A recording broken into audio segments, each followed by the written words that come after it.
Price Lord Shalom. எல்லாம் எப்படி இருக்கீங்க? கர்த்தர் இயேசு கிறிஸ்து இனி நாமத்தில் வாழ்த்துக்கள் பல. இன்றைய நாளிலும் நீதிமொழிகளிலிருந்து 13வது அதிகாரத்திலிருந்து கதை உங்களுக்கு சொல்கிறேன், கேளுங்க. தேவன் உங்களை ஆசீர்வதிப்பார், அதன்படி நடங்க. தேவன் பெரிய காரியங்களை உங்கள் வாழ்க்கையில் செய்ய வல்லவராக இருக்கிறார். நீதிமொழிகள் 13:24. பிறம்பை கையாடாதவன் தன் மகனை பகைக்கிறான், அவன் மேல் அன்பாய் இருக்கிறவனோ அவனை ஏற்கனவே தண்டிக்கிறான். என்ன சொல்கிறாப்புல? பிறம்பை கையாடாதவன் தன் மகனை பகைக்கிறான்.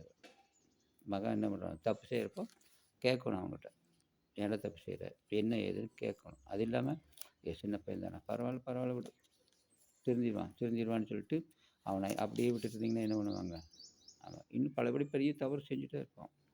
ஏன்னா கேட்கலையா, அப்பா கேட்கலையா, அதெல்லாம் நம்ம செய்கிறதெல்லாம் கரெக்டு தான், நம்ம செய்கிறதெல்லாம் ரைட்டு தான். என்ன பண்ணுவான்? அவன் மேலும் தவறு செஞ்சுட்டே இருப்பான். அப்போ சின்ன தவறு செய்கிறப்ப பையன் என்ன பண்ணுவான்? ஒரு சின்ன பென்சில் திருடிட்டு வந்தானா, ஏன் எப்படி வந்தது என்ன ஏதுன்னு கேட்டு நாளைக்கு கொண்டு கொடு அப்படின்னு சொல்லிப்பார். அப்போ அவன் நினைப்பான், ஐயோ வேண்டாம்ப்பா, இது தவறு. ஏன்னா சின்ன பிள்ளைக்கு தெரியாதுல்ல. அப்போ அவன் என்ன தவறு செஞ்சாலும் நீங்கள் என்ன பண்ணணும்? கேட்கணும். இந்த தவறுலாம் செய்யக்கூடாது அப்படின்னு கேட்டு பாருங்க. நம்ம எப்படி தவறு செய்ய மாட்டான். குழந்தைகளுக்கு தெரியாது, இது தப்புன்னு தெரியாது, அவன் செய்யறதெல்லாம் ரைட்டு கரெக்டு அப்படின்னு சொல்லி நினச்சிட்டு இருப்போம். அப்போ நம்ம என்ன பண்ணணும்? அதான் கேட்கணும். நம்ம சில பேருன்னு சொல்லிட்டுருங்க, பையன் சின்ன பையன் தானே, தெரிஞ்சிடும், பெருசாக தெரிஞ்சிடும். திருந்த முடியுமா? திருந்த முடியாது. அதை சொல்கிறாப்புல, சின்ன பையனாக இருக்கிறப்பே திருத்த முடியும். பெருசாகினா அவனுக்கு சின்ன செடி இருக்குது, களை செடி, அப்போ என்ன பண்ணணும்? பெருசானா வளர்த்து பிடிக்கலாம். அப்படின்னா பெருசாக என்னுடைய மரமானோன்னு என்ன பண்ணணும்? கோடால் எடுத்து வெட்டி கஷ்டப்பட்டு தான் அதை மரத்தை நீட்டணும். ஆகாத மரத்தை இல்லை, சில மரம் அப்படி தான் ஆகாத மரமாக இருக்கும், இடைஞ்சலத்தை இருக்கும். தோட்டக்காரர் விட்டுறா பரவாயில்ல, அது இருந்துட்டு கடைசியில் பெரிய மரம் ஆகணுன்னு கஷ்டப்பட்டு தோண்டணும். அது எதுக்கு? சின்ன செடியாக இருக்கிறப்ப பிடிங்கி பண்ணால் சரியாக போயிடுச்சு, நல்லா போயிடும். அப்போ நம்ம என்ன பண்ணணும்? சின்னதாக இருக்கிறப்ப, குழந்தையில இருக்கிறப்ப திருத்தணும். 2 அடி கொடுத்து பாருங்க, நாளைக்கு வேணாம் செய்ய மாட்டான்.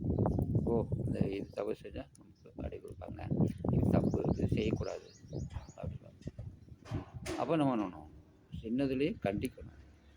ஒரு அம்மா என்ன பண்ணிட்டாரு, அம்மா பையன் இருந்தாப்புல, அம்மா என்ன பண்ணிட்டாப்புல, அது சின்ன பையனாக இருக்கப்போ கண்டுக்கவே இல்லை. போனான்னா ஜாலியாக சுற்றிட்டு வருவான், பென்சில் எடுத்துகிட்டு வருவான், கண்டுக்க மாட்டாப்புல. பென்சில் தானே, சின்ன பையன் தெரிஞ்சிடும். அப்படியே புக்கு இப்படி பெருசாகிடும். காலேஜ் போனப்போ நிறைய ரவுடித்தனங்க செஞ்சு பழைய என்ன பண்ணான், பயங்கரமாக பேங்கில் கொள்ளையடிச்சு மாட்டி அவனுக்கு என்ன பண்ணுறாங்க? தூக்கு தண்டனை கொடுத்துட்டாங்க. தூக்கு தண்டனை கொடுத்தோன்னா என்ன பண்ணுறாரு? கடைசி நாள் ஜெயிலர் என்ன பண்ணார்?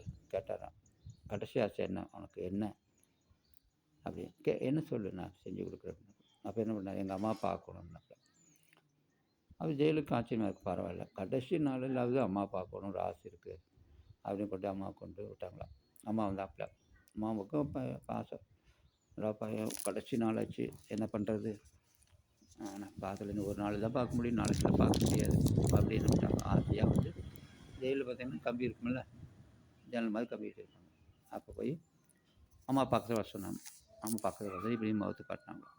பார்த்துருந்தே அவன் என்ன பண்ணானா, அம்மாவுடைய மூக்கு கடிச்சு அப்படி துப்பினாங்க. துப்பிட்டு ஒரு அம்மாவாக இருக்கின்ற. அப்போ அம்மாவுக்கும் ஆச்சரியம் போச்சு, என்னடா அது இந்த பையன் இப்படி பண்ணுறான், ஆசையாக கூப்பிட்டா இப்படி பண்ணிட்டானே, அப்படி ஜெயிலில் இருக்குன்னு புரியல என்னோட. அப்போ சொன்னானா அந்த பையன், நீ தானே தப்பு, இந்த ஜெயிலுக்கு வர்றதுக்கு இந்த நிலைமை கொண்டு வரது யார்? நீ தான். நீ என்ன பண்ணியிருக்கணும் முதல்லையே? நான் சின்னதாக இருக்கிறப்போ, சின்ன தவறு செய்கிறப்போ என்ன பண்ண, நீ என்ன திருத்திருக்கணும்.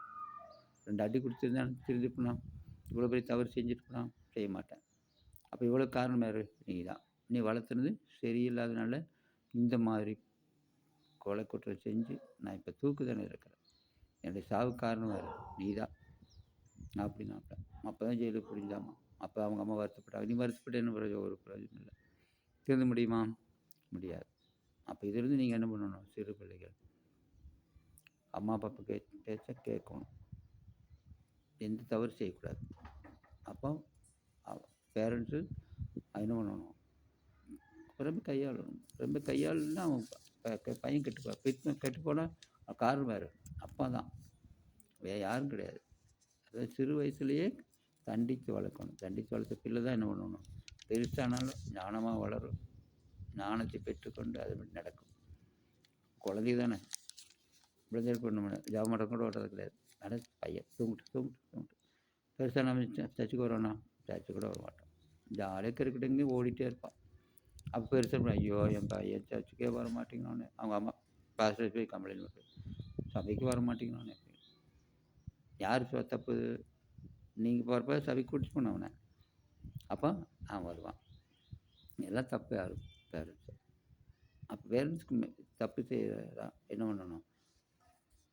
அநேக பேரண்ட்ஸு இந்த தவறு செஞ்சுட்டே இருக்காங்க. இதிலிருந்து விடுதலை பெறணும்னா, மகன் நல்லவழி வரணும்னா பேரண்ட்ஸ் என்ன பண்ணணும், ஆண்டவருக்கு பிரியமான காரியங்கள் செய்யும்படியாக சிறு தப்பு செய்கிறப்ப தண்டனை கொடுக்கணும். தண்டனை கொடுத்து ரொம்ப கையாண்டு ஆண்டவருக்கு பிரியமான காரியங்கள் செய்யும். தவறு செய்கிற படிக்கணும். சும்மா எதுக்கத்தாலும் அடிச்சுட்டே இருந்தால் அவன் பையன் திருந்துவான திரும்பி வரான். அப்போ தவறு செய்கிறப்ப அடித்தா அவன் தவறு திருத்த முடியும். அப்போ நம்ம என்ன பண்ணணும், சிறு பிராயத்தில் இருக்கிறப்ப தேவனுக்கு பயந்து கர்த்தருக்கு கீழ்ப்படிந்து திருவிழா நீங்கள் என்ன பண்ணணும், அப்பா அம்மா கீழ்ப்படிந்து அப்பா அம்மா சொல்கிறத கேட்கணும். அடிக்கிற அளவுக்கு நீங்கள் வச்சுக்கக்கூடாது, அடியே வாங்கக்கூடாது. டீச்சர் சொல்கிறோம் கேட்கணும். அப்போ என்ன பண்ணணும், ஆண்டவர் உங்களை ஆசீர்வதிப்பார், உங்களை நல்வழிப்படுத்துவார். கர்த்தர் உங்களை ஆசீர்வதித்து அப்பாவுக்கும் டீச்சருக்கும் கீழ்ப்படி நடங்க, வார்த்தைப்படி கேளுங்க. அவங்க பெருமை கையாள வேண்டியதில்லை, நீங்களே நல்ல வழிப்படுத்தணும். நல்லது செஞ்சு பாருங்கள், தேவன் உங்களோடு இருந்தார்.